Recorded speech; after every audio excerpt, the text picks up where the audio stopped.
of awkward talking to a camera too. Even more awkward than this talking to this room full of what, 50, 60 people, because I'm in a room, lighting in front of me like this, and it's just me and a camera. I like to bring somebody else in there sometimes. My 12-year-old son, he like makes fun of me, makes me laugh, and kind of makes it worth it. But it's the trials and tribulation. It was getting comfortable, just like I'm trying to get comfortable talking in front of you guys, is talking to that camera.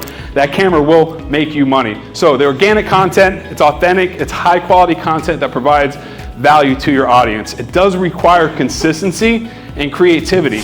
You know, maintain a regular cadence of unique stories, you know, and it's all about storytelling at the same time. So the content, it equals trust and attention. So if you fill your Instagram, your TikTok, your YouTube with videos on a daily basis, your people will know you. Your clients will know you. The homeowners that are looking for these jobs, they'll get to know you, rather than you just posting on a paid ad where they don't know you.